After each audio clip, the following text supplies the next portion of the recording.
Le projet Everial et un autre projet à Ballaruc-les-Bains. Donc, on est plutôt sur du Smart City. Donc, un projet Smart Building, un projet Smart City. Sur la partie donc Everial, voici un plan, un schéma. Donc, on est sur un bâtiment à peu près de 10 000 mètres carrés.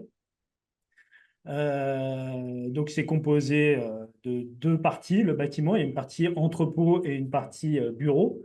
Et donc, on a réparti donc, différents éléments techniques. Donc, dans la salle serveur, où il y avait déjà les équipements de CVC qui étaient présents, on a mis l'automate JDOM ainsi que le Coolmaster qui va venir communiquer avec la JDOM et avec le système de CVC.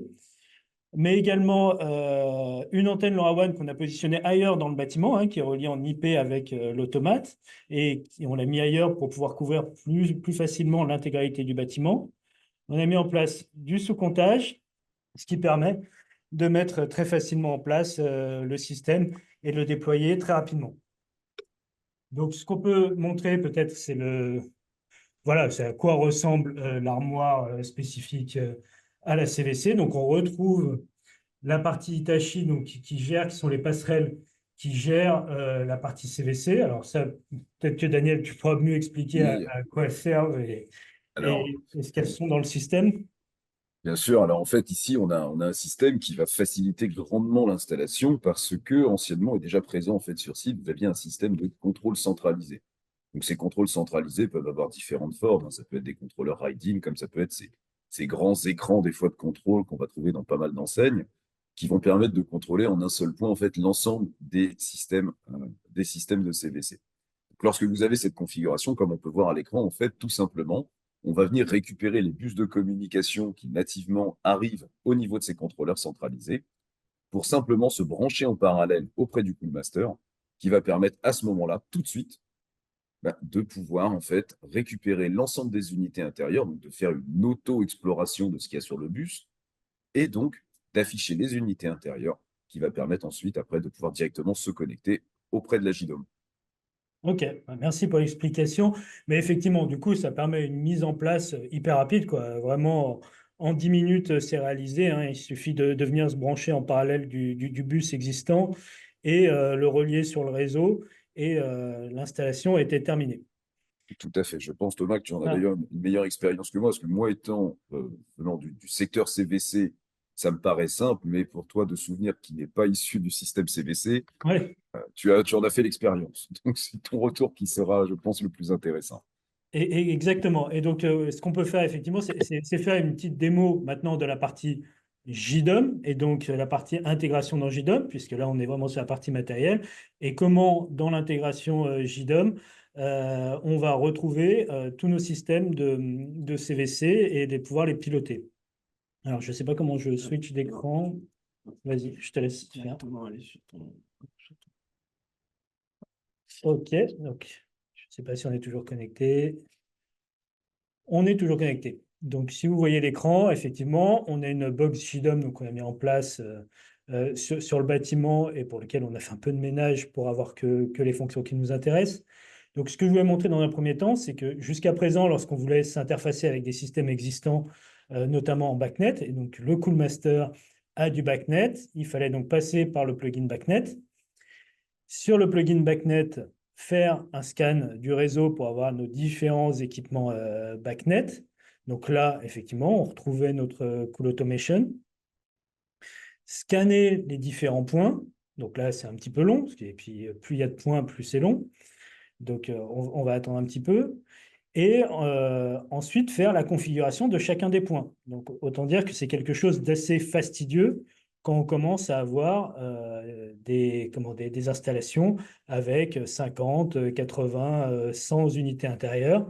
Voilà, on se retrouve avec ce genre de tableau, avec des noms d'objets, mais pour lesquels il va à chaque fois falloir créer l'information correspondante dans JDOM ou l'action correspondante dans JDOM, puisque ça reste que des points BACnet et que JDOM de base ne sait pas forcément les interpréter. Hop, j'ai la fenêtre devant, mais c'est pas grave. Et donc, on a développé un plugin spécifique pour Cool Automation qui va permettre de faciliter ce déploiement et cette mise en place. Donc, sur ce nouveau plugin Cool Automation, lorsqu'on se rend dedans, on a une partie scan du réseau, donc un peu au même principe que le BACnet. Donc, quand je lance un scan du réseau, ça me demande donc la plage d'adresse IP, c'est la plage locale. Quand je lance, directement, il m'a trouvé un premier équipement avec son numéro de série, etc. Et en dessous, directement, on retrouve nos deux lignes, puisqu'il y a deux lignes Hitachi avec un certain nombre d'équipements. Donc, chacun des numéros que l'on voit dans chaque ligne correspond à une unité intérieure. Et on va pouvoir choisir celle que l'on veut piloter, ou si on veut toutes les intégrer, on peut choisir les lignes complètes. Donc, ça permet vraiment une mise en place ultra rapide du système. Donc, si je prends un exemple et que, je ne sais pas, j'intègre la 206, la 207, hop, celles qui sont à côté, voilà, et la 202. Je viens placer, donc ça, après, c'est de la configuration JDOM par défaut, dans quel objet je mets mon système. Je sauvegarde. Donc là, on a un message qui nous prévient que les équipements ont été créés. Hop, le temps que ça rafraîchisse.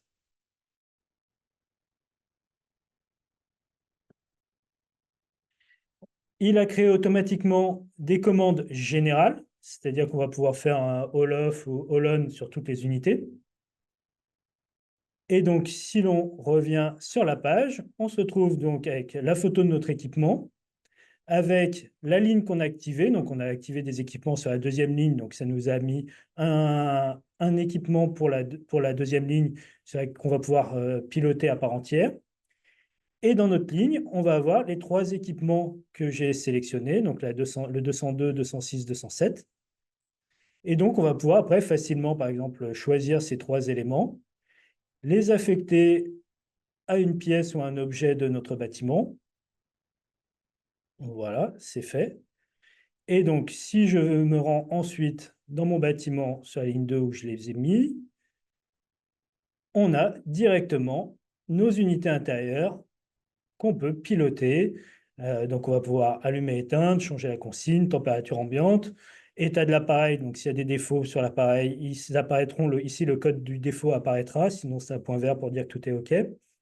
Les différents modes disponibles sur l'appareil, les différents modes de swing, donc je ne sais pas comment on dit, les volets. L'oscillation des volets. Voilà, oscillation des volets, la force de la ventilation et la date de dernière communication. Donc, on se retrouve avec voilà, tout créé automatiquement, là où en BACnet, ça nous aurait pris un certain temps d'aller point par point créer les différentes informations et commandes. Là, en 2 clics, on a créé toutes nos unités, puis on en aurait 80 ou 100, ça aurait été aussi rapide. Donc voilà, c'est vraiment un gain de temps très important pour la mise en œuvre. On a une interface voilà, qui est plutôt compréhensible. Et voilà, on retrouve toutes ces informations qu'on va pouvoir après utiliser, soit pour les repousser vers un système tiers, soit pour pouvoir les intégrer dans de la scénarisation. Donc, sur détection de présence, par exemple, mettre une température de consigne différente ou sur des agendas de fonctionnement. L'autre fonctionnalité juste que je voulais montrer, après on va passer sur cette partie-là, sur le plugin Cool Automation, il est également possible de faire une intégration manuelle. Qu'est-ce que ça permet, l'intégration manuelle? Ça permet à l'intégrateur, à l'installateur, de venir préparer son installation en amont, sans avoir forcément le matériel en place. Donc pareil, ça c'est un gain de temps par rapport à une mise en place classique où il faut que l'appareil soit sur le réseau en BACnet, qu'il puisse scanner les points, les remonter, etc. Il faut que tout soit fonctionnel. Là, on va pouvoir préparer en amont, en atelier, l'intégration via le plugin, ou très simplement, on dit le nombre de lignes qu'on va vouloir créer. Je vais vouloir créer un nouveau bâtiment avec 3 lignes. Je dis le nombre d'unités que j'aurai dans chacune de mes lignes. Donc 2, 2 et 4. Le nom pour l'équipement. Hop. Et donc, on se retrouve rapidement avec un nouvel équipement et on retrouve nos différentes lignes qu'on peut créer en amont. Et donc, on pourra faire toute notre scénarisation en amont. Il n'y aura plus que, lorsqu'on mettra en place le système, renseigner l'adresse IP du Coolmaster ou du Link Hub, et le système sera entièrement opérationnel. Donc, ça permet vraiment de gagner du temps dans la préparation du système. Donc, hop, si je sauvegarde, on va voir, ça va tout créer automatiquement. Et donc, on a un système qui sera opérationnel dès sa mise en place. Tac. Donc, voilà, on a ici, hop, nos deux lignes. Non, c'est pas celui-là, c'est celui-là, voilà, où j'ai créé. Tac, tac, tac, non, c'était celui d'en dessous. Voilà, c'est celui-ci où j'ai créé mes deux équipements de la ligne 1. Donc voilà, une mise en place très simple. Après, c'est du JDOM classique, donc on peut historiser tous les éléments, les températures, les informations, les codes erreurs. Tout peut être historisé pour être traité via des scénarios et via le fonctionnement classique de JDOM. Voilà pour une démonstration rapide du plugin. Il y a plein d'autres fonctionnalités et franchement, on est plutôt fiers de ce plugin qui a été bien travaillé par les équipes et donc qui permet vraiment une intégration ultra simplifiée de la CVC dans un bâtiment. Donc, on va maintenant passer au Ah, use case Balaruc. oui, alors, pardon. Ouais, vas-y, pardon. J'allais dire, Balaruc, effectivement, on est dans un use case un petit peu différent dans le sens où on est en smart city, c'est-à-dire qu'on a plusieurs bâtiments que l'on va souhaiter piloter, mais le principe reste le même. Donc, différents points de pilotage ou de comptage dans la ville, avec les écoles, les crèches, les gymnases, de l'éclairage public. Et donc, la solution Cool Automation permet de facilement venir piloter toute la partie CVC des bâtiments, alors que j'imagine que les équipements dans ces bâtiments ne sont pas tous de la même marque, pas tous sur le même bus. Et donc, l'ouverture de Cool Automation plus l'intégration JDOM permet de faire un poste de pilotage unique sur tous ces aspects-là pour la ville de Ballaruc-les-Bains.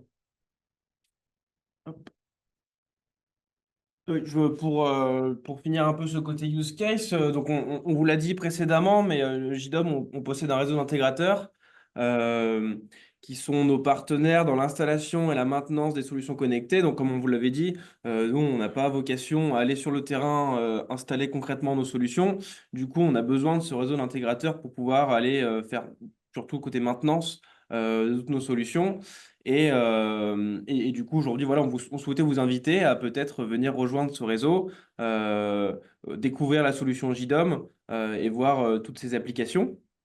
Donc voilà, assez rapidement.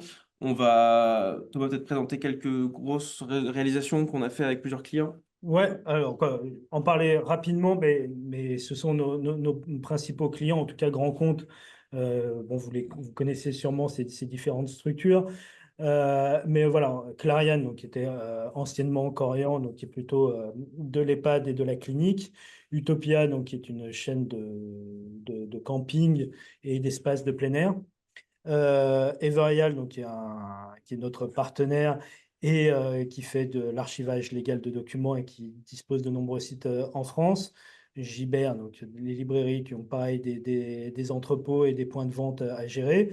AGTerm, qui est un partenaire autour de la CVC et qui officie plutôt sur la partie ouest et sud de la France, qui est un partenaire avec qui on fait de nombreuses réalisations. Riva, alors par contre, c'est un peu planté sur le logo, c'est pas celui-là, le logo de Riva Group, mais c'est pas grave. On va parler de Riva Group, avec qui est également un partenaire, plutôt en région parisienne, avec lequel on fait du retail sur différentes enseignes ou compagnies financières ou bancaires. Et Vinci Construction, par exemple, que l'on accompagne sur la mise en place de solutions de monitoring et de pilotage, notamment sur les bases vie. Donc aujourd'hui, les bases vie, c'est vrai que c'est un élément qui consomme énormément.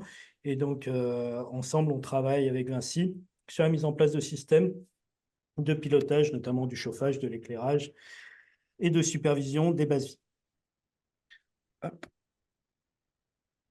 Alors, voilà, on voulait mettre pour donner un peu une idée, parce qu'on sait que c'est une question qui va revenir, c'est combien ça coûte tout ça et combien ça coûte de mettre en place ce genre de système.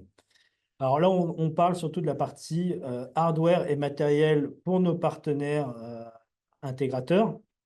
Donc voilà, vous avez un peu une gamme de tarifs ici avec des équipements LoRaWAN et des équipements Cool Automation.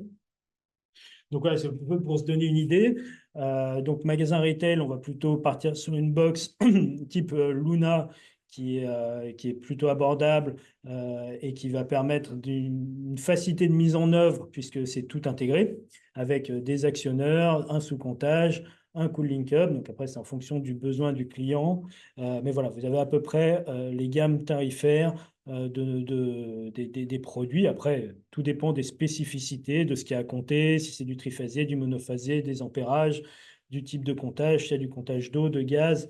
Bien sûr, tout ça après, ce sera à affiner, mais comme ça donne un peu une idée de la tarification et d'un coût matériel, puisqu'ensuite il y a le coût d'installation de l'intégrateur. Donc, soit si vous êtes intégrateur, le coût que vous allez facturer à votre client et la maintenance, la mise en place du système. Voilà. Voilà. On va passer aux questions. Donc, j'en ai eu quelques-unes. J'en ai une pour toi, Daniel, de Sébastien Bergin, qui se demandait quels sont les équipements compatibles avec le Coolmaster. Oui, alors le Coolmaster, comme on le disait, le Coolmaster a en fait une vocation principale en fait de se connecter au système DRV du marché, au système de climatisation centralisée. Alors la bonne nouvelle, c'est qu'aujourd'hui, si vous rencontrez en fait une prérogative sur un DRV sur le marché français ou européen, sachez que dans tous les cas, il sera compatible avec le Coolmaster. Aujourd'hui, nous répondons à 100% de compatibilité avec l'ensemble des systèmes DRV du marché, quelles que soient les marques, des grandes marques ou des marques dites OEM, donc qui passent par de la fabrication souvent d'origine asiatique et chinoise, avec des noms divers et variés. Tous ces produits-là seront donc compatibles avec le Coolmaster. Et je voudrais faire le lien avec une autre question en fait que je vois dans la file, qui est posée en fait sur les cassettes type autonome. Là, j'imagine quand on va parler de cassettes autonomes ou ce genre de choses, on va parler de monosplit ou de multisplit system. Ces cassettes, on va les remonter grâce aux dispositifs qu'on voyait, Cool Link Hub et Cool Plug. Donc là, on va pouvoir les remonter de façon complètement unitaire. Les split systems, n'ayant pas de bus de communication passant d'unité intérieure en unité intérieure, on va les reprendre donc une par une.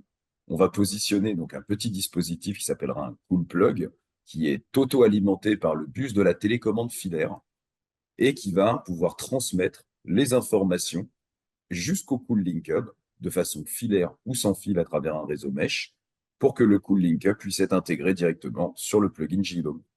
Donc, on va pouvoir reprendre la plupart des équipements en split system aujourd'hui disponibles, toutes grandes marques compatibles. On a une banque de données de plusieurs dizaines de milliers de modèles. Et on va pouvoir également l'intégralité à 100% des équipements de type DRV sur les bâtiments tertiaires. Merci, Daniel. J'ai une question de Mathieu Cabot.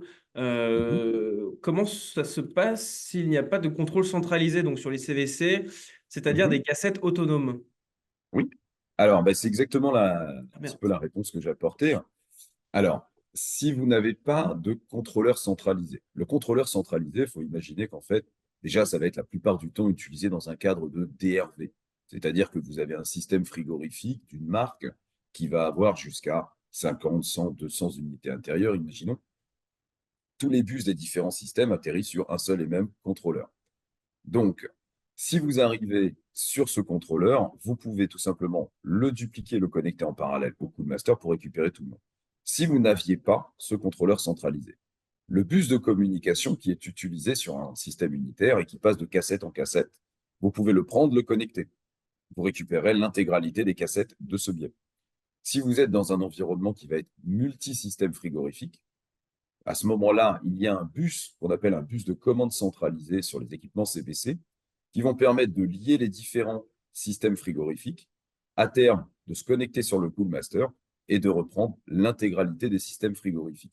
C'est un petit peu la même chose qu'on a sur le site Everial qu'on a présenté, dans le sens où vous avez une multitude de systèmes frigorifiques qui chacun en fait est descendu sur une passerelle qui est en fait un module d'extension. Donc, si on prend chacun de ces bus et qu'on les connecte directement sur le Coolmaster, on aura la possibilité de remonter l'ensemble de ces informations. Merci Daniel. Une question pour toi, Thomas. Est-ce que vous êtes Mhm. compatible avec les onduleurs Sofar Solar? Alors, concernant les onduleurs, alors, je ne connais pas particulièrement ceux de Sofar Solar, mais on a un plugin Modbus donc, qui est compatible avec du Modbus RTU et du Modbus TCP. Et donc, la plupart des onduleurs, aujourd'hui, on peut communiquer en Modbus RTU avec. Donc, je pense qu'il y a de très fortes chances qu'avec un environnement JDOM, un adaptateur RS485 pour communiquer, par exemple, en Modbus RTU, on puisse communiquer avec les onduleurs Sofar Solar. Après, peut-être que les onduleurs Sofar Solar ont une connectivité de base. Et dans ce cas-là, il faudrait étudier la connectivité qu'ils ont, c'est-à-dire est-ce qu'ils sont de base compatibles avec du MQTT ou est-ce qu'ils ont une API. Et dans ce cas-là, il est très simple de venir interagir avec via JDOM qui permet voilà, interagir avec des API existantes de façon simplifiée. Voilà, merci Thomas. Donc c'était à peu près tout niveau questions. Donc je pense qu'il va être temps de clôturer ce webinaire pour aujourd'hui. Pour information, nous allons, comme on avait dit au début du webinaire, en organiser un nouveau qui sera le jeudi 4 juillet à 11 h également, où on abordera un peu plus précisément le sujet du LoRaWAN, où on aura des use cases un petit peu comme Balaruc, mais adaptés à d'autres secteurs. Voilà, nous vous invitons à vous inscrire. On vous enverra des mails très prochainement. Et en attendant, pour aller plus loin, si vous avez des questions ou si vous souhaitez voilà, nous proposer des projets pour qu'on puisse discuter ensemble et voir ce qu'il est possible de faire pour vous avec du JDOM, je vous invite soit à me contacter par mail ou sur notre site web et surtout, si vous pouvez voilà, tous vous abonner sur LinkedIn et les autres plateformes. Pour information, ce webinaire il sera disponible en replay. On vous l'enverra également dès qu'on l'aura mis sur YouTube. Merci à tous d'être restés. Voilà. Merci à Voilà. tous. Merci. Merci encore de votre venue et merci pour l'organisation. À très bientôt.